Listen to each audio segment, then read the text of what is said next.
السلام علیکم۔ آج ہم ایک کافی دلچسپ موضوع پر بات کر رہے ہیں کہ MBA کی ڈگری لیے بغیر وہ سارا علم، وہ سمجھ بوجھ کیسے حاصل کی جائے، یا یہ سمجھ لیں کہ اپنے کاروباری علم اور ذاتی ترقی کو کیسے آگے بڑھایا جائے۔ تو اس کے لیے ہم جوش کافکن کی کتاب ہے دی پرسنل MBA، اس کے آخر میں کچھ ضمیمے ہیں، ان پر ایک نظر ڈال رہے ہیں۔ یہ ایک طرح سے بونس مواد ہے جو کتاب کی مول باتوں کو عملی بنانے میں مدد دیتا ہے۔ جی، اور یہ خیال بہت اہم ہے نا، کیونکہ سیکھنا تو کبھی رکتا نہیں ہے۔ وہ ایک قول ہے نا سیموئل جانسن کا کہ کسی چیز کو جاننے کے بعد دوسری بہترین چیز یہ جاننا ہے کہ اسے کہاں تلاش کیا جائے۔ تو کافمین کے یہ ضمیمے ایک طرح سے علم کے خزانے کا نقشہ ہے۔ ایک میں کتابوں کی فہرست ہے اور دوسرے میں کچھ سوالات ہیں اپنے آپ سے پوچھنے کے لیے۔ یہ آپ کو ایک سمت دیتے ہیں کہ اچھا اب آگے کہاں دیکھنا ہے، کیا سیکھنا ہے۔ بالکل۔ تو آئیے پہلے اس نشے کے ایک حصے کو دیکھتے ہیں، ضمیمہ الف۔ اس میں مزید مطالعے کے لیے کتابیں تجویز کی گئی ہیں۔ کافی لمبی فہرست ہے ویسے، تقریباً 99 کتابیں ہیں۔ ظاہر ہے ہم سب پر تو بات نہیں کر سکتے، لیکن اس کی ترتیب اور کچھ اہم شعبے وہ واقعی دلچسپ ہیں۔ ایک مصنف ہیں رچرڈ پیک۔ ان کا قول ہے کہ ہم ہر اس کتاب کی روشنی میں لکھتے ہیں جو ہم نے کبھی پڑھی ہے۔ تو یہ فہرست کچھ ویسی ہی لگتی ہے۔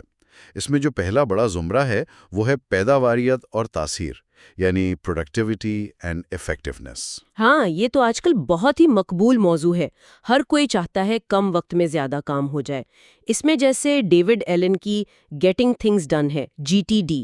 اس کا مول خیال یہ ہے کہ آپ اپنے دماغ کو خالی رکھیں، چیزیں یاد رکھنے کا بوجھ نہ ڈالیں، سب کچھ ایک سسٹم میں لکھ لیں تاکہ آپ بس موجودہ کام پر توجہ دے سکیں۔ یہ ذہنی سکون پر بہت زور دیتی ہے۔ صحیح۔ اور اسی زمرے میں دوسری طرف رچرڈ کوچ کی دی 80-20 پرنسپل جیسی کتاب بھی ہے۔ یہ تو بالکل مختلف بات کرتی ہے نا۔ یہ کہتی ہے کہ آپ کے 80% نتیجے صرف 20% کوششوں سے آتے ہیں۔ تو سارا زور اس پر ہے کہ وہ 20% اہم کام کون سے ہیں، ان کو پہچانو، ان پر فوکس کرو اور باقی چیزوں کو شاید نظر انداز کر دو۔ بالکل، اور یہی تو مزہ ہے اس فہرست کا۔ یہ مختلف، کبھی کبھی ایک دوسرے سے الگ نظریات بھی پیش کرتی ہیں۔ ایک طرف GTD کہتا ہے سب کچھ قابو کرو، دوسری طرف 80-20 کہتا ہے نہیں، صرف ضروری چیزوں پر دھیان دو۔ تو اب یہ پڑھنے والے پر ہے کہ وہ دیکھے کہ اس کے لیے کیا بہتر کام کرتا ہے۔ ہو سکتا ہے دونوں کا کوئی ملاپ بہتر ہو۔ اہم بات یہ ہے کہ یہ کتابیں آپ کو سوچنے پر مجبور کرتی ہیں کہ آپ اپنا وقت، اپنی توانائی کیسے استعمال کر رہے ہیں۔ صحیح کہا۔ اچھا، ایک اور بہت اہم زمرہ جس پر کافمین زور دیتے ہیں وہ ہے اثر و رسوخ، انفلوئنس۔ اس میں تو سر فہرست نام ڈیل کارنیگی کا ہے۔ ان کی وہ لازوال کتاب how to win friends and influence people. یہ کتاب تو کئی دہائیوں سے لوگ پڑھ رہے ہیں۔ آپ کے خیال میں آج بھی اتنی متعلقہ کیوں ہیں؟ میرا خیال ہے اس کی وجہ یہ ہے کہ ٹیکنالوجی جتنی بھی بدل جائے، انسان تو بنیادی طور پر ویسے ہی ہے نا۔ کاروبار ہو یا ذاتی زندگی، آپ کی کامیابی کا بہت بڑا انحصار اس بات پر ہے کہ آپ دوسروں سے کیسے پیش آتے ہیں۔ کارنیگی کی کتاب لوگوں کو سمجھنا، ان کی سچی تعریف کرنا، ان کی بات کو اہمیت دینا، ان بنیادی چیزوں پر زور دیتی ہے۔ وہ طریقے بتاتی ہے کہ آپ دوسروں کو اپنی بات کیسے منوا سکتے ہیں بنا کسی بحث یا تکرار کے۔ آج کل تو جس طرح کی پولرائزیشن ہے، شاید یہ مہارتیں پہلے سے بھی زیادہ ضروری ہو گئی ہیں۔ یہ واقعی ایک اہم نکتہ ہے۔ کمیونیکیشن اور انسانی نفسیات کو سمجھنا، جو فہرست میں دوسرے زمرے بھی ہیں، وہ اسی کی بنیاد بنتے ہیں۔ اچھا، ایک اور شعبہ جو مجھے کافی دلچسپ لگا وہ ہے فیصلہ سازی، ڈیسیژن میکنگ۔ ہم سب روز فیصلے کرتے ہیں، چھوٹے بڑے، لیکن کیا ہم واقعی جانتے ہیں کہ اچھے فیصلے ہوتے کیسے ہیں؟ یہ تو بہت گہرا سوال ہے۔ اس زمرے میں ایسی کتابیں ہیں جو ہمیں ہماری سوچ کی غلطیوں یعنی کوگنیٹو بائسز سے آگاہ کرتی ہیں۔ جیسے ایک ہے کنفرمیشن بائس، کہ ہم وہی معلومات زیادہ دیکھتے ہیں جو ہمارے پہلے سے موجود خیالات سے ملتی ہو، یا پھر سنک کاسٹ فیلیسی، کہ ہم کسی پروجیکٹ پر پیسہ یا وقت لگاتے رہتے ہیں کیونکہ ہم پہلے ہی بہت لگا چکے ہوتے ہیں، چاہے وہ اب فائدے کا نہ بھی رہا ہو۔ تو ان تعصبات کو سمجھنا بہتر فیصلے کرنے کی طرف پہلا قدم ہے۔ یعنی صرف زیادہ معلومات ہونا کافی نہیں ہے، یہ جاننا بھی ضروری ہے کہ ہمارا دماغ ان معلومات کو کیسے پروسیس کرتا ہے اور کہاں غلطی کر سکتا ہے۔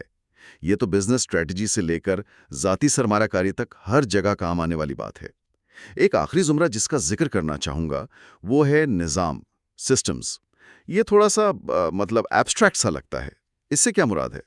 سسٹم تھنکنگ کا مطلب ہے چیزوں کو الگ الگ کر کے نہیں دیکھنا، بلکہ ان کے آپس کے تعلق کو سمجھنا، پوری تصویر کو دیکھنا۔ کاروبار ایک سسٹم ہے جس میں مارکیٹنگ، سیلز، پروڈکشن، فنانس یہ سب جڑے ہوئے ہیں۔ ایک جگہ تبدیلی لائیں گے تو دوسری جگہ اثر پڑے گا۔ تو اس زمرے کی کتابیں جیسے پیٹر سینگے کی دی ففتھ ڈسپلن ہے، وہ ہمیں سکھاتی ہیں کہ ان پیچیدہ تعلقات کو کیسے سمجھا جائے اور ایسے حل کیسے نکالے جائیں جو پورے سسٹم کو بہتر کریں، نہ کہ صرف کسی ایک حصے کو ٹھیک کر دیں۔ یہ سوچ لمبی مدت کی کامیابی کے لیے بہت ضروری ہے۔ تو یہ چند مثالیں تھیں ضمیمہ الف میں، جو علم کا خزانہ ہے، پیداواریت سے لے کر انسانی نفسیات، فیصلہ سازی اور نظام تک۔ واقعی یہ فہرست کسی بھی شخص کے لیے جو اپنی کاروباری سمجھ کو گہرا کرنا چاہتا ہے ایک بہترین شروعات ہے۔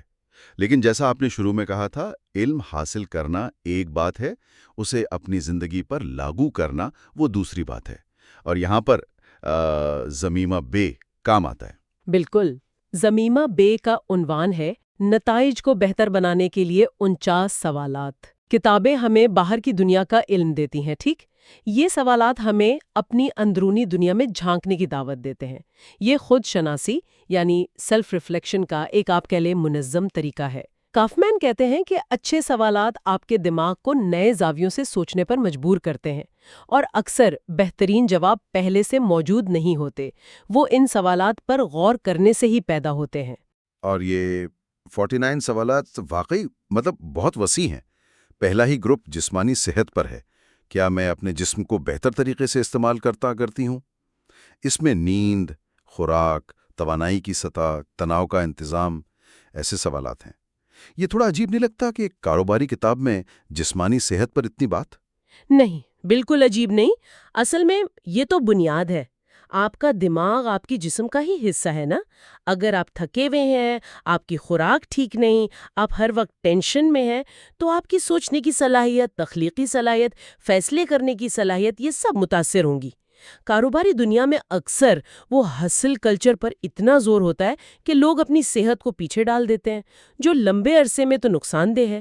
یہ سوالات ہمیں یاد دلاتے ہیں کہ کارکردگی کی بنیاد جسمانی اور ذہنی صحت ہے۔ یہ بہت اہم یاد دہانی ہے۔ اچھا، پھر ایک گروپ ہے جو مقصد اور سمت کے بارے میں ہے۔ کیا میں جانتی ہوں کہ میں کیا چاہتی ہوں؟ اس میں مقاصد، اقدار، ترجیحات، ان چیزوں پر سوال ہیں۔ یہ بظاہر تو سادہ سوال لگتا ہے، لیکن کیا واقعی ہم میں سے زیادہ تر لوگ اس کا صاف جواب دے سکتے ہیں؟ یہ واقعی ایک بنیادی سوال ہے۔ اکثر لوگ معاشرے یا خاندان یا دوستوں کے دباؤ میں آ کر ایسے مقاصد کے پیچھے بھاگ رہے ہوتے ہیں جو شاید ان کے اپنے نہیں ہوتے۔ ان سوالات پر غور کرنا، جیسے میرے لیے کامیابی کا اصل مطلب کیا ہے، یہ آپ کو اپنی ذاتی اقدار، اپنی خواہشات، ان کو سمجھنے میں مدد دے سکتا ہے۔ جب آپ کو اپنی سمت پتہ ہو تو پھر فیصلے کرنا آسان ہو جاتا ہے، ترجیحات طے کرنا آسان ہو جاتا ہے۔ ورنہ بغیر منزل کے تو آپ کہیں بھی پہنچ جائیں گے، لیکن شاید وہاں نہیں جہاں آپ واقعی جانا چاہتے تھے۔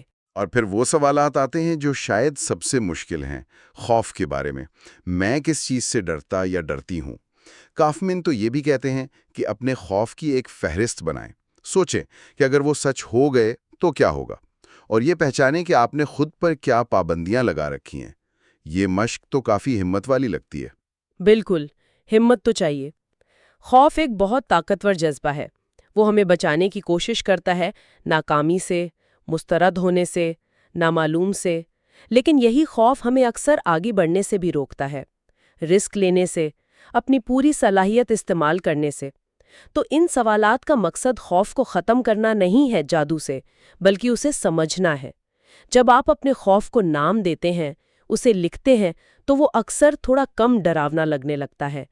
پھر آپ اس کا سامنا کرنے کی کوئی حکمت عملی بنا سکتے ہیں۔ یہ اپنی بنائی ہوئی زنجیروں کو توڑنے جیسا عمل ہے۔ یہ ایک طاقتور سوچ ہے، یعنی خوف کو دشمن نہیں بلکہ ایک سگنل سمجھنا جسے سمجھنے کی ضرورت ہے۔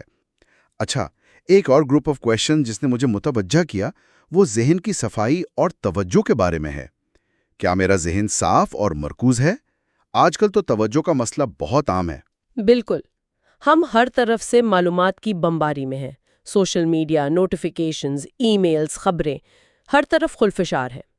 یہ سوالات ہمیں اپنی ذہنی عادتوں کو دیکھنے پر مجبور کرتے ہیں۔ کیا ہم ہر وقت ملٹی ٹاسکنگ کر رہے ہیں، جو تحقیق کہتی ہے کہ اکثر کارکردگی کم کرتی ہے؟ کیا ہم غور و فکر کے لیے، گہری سوچ کے لیے وقت نکالتے ہیں؟ کافمن مشورہ دیتے ہیں کہ اپنے خیالات کو لکھ لیں یا ریکارڈ کر لیں۔ اس سے ذہن خالی ہوتا ہے اور توجہ مرکوز کرنے میں مدد ملتی ہے۔ یہ وہی اصول ہے جو جی ٹی ڈی میں بھی ہے۔ ہاں، یہ جی ٹی ڈی والے نقطے سے جڑتا ہے۔ صحیح۔ اچھا، کافمن ان سوالات کے ساتھ کرنے کا کیا مشورہ دیتے ہیں؟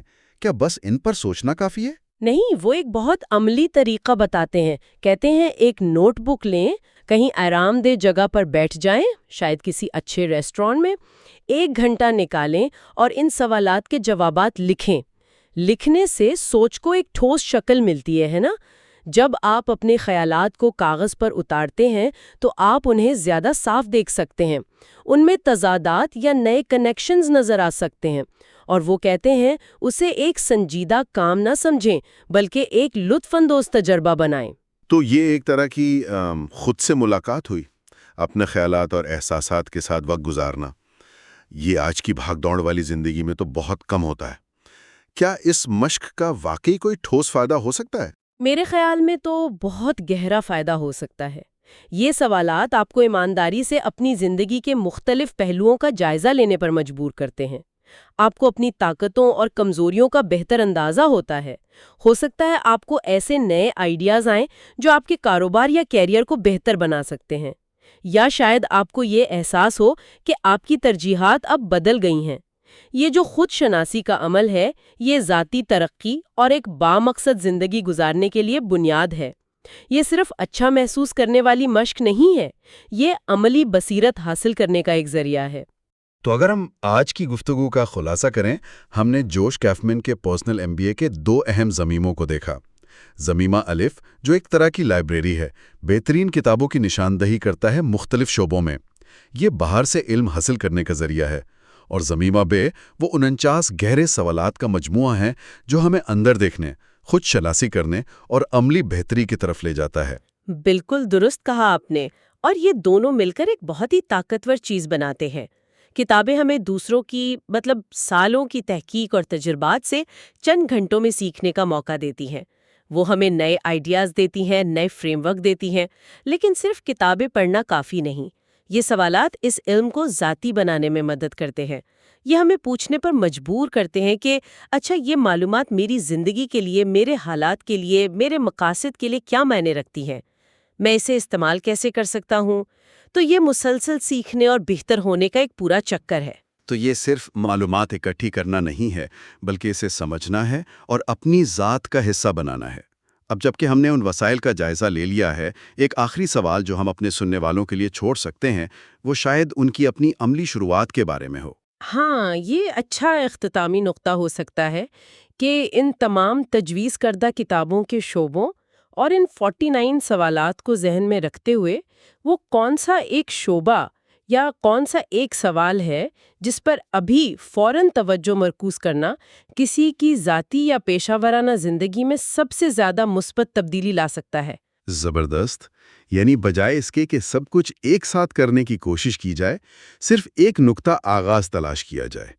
شاید وہ پیداواریت پر کسی کتاب کا کوئی ایک اصول، یا خوف کے بارے میں وہ ایک سوال، اس ایک چیز کا انتخاب کرنا اور اس پر سوچنا یا عمل کرنا، شاید اس ساری گفتگو کا سب سے عملی فائدہ ہو۔ بالکل، کیونکہ علم کی اصل قدر تو اس کے استعمال میں ہی ہے۔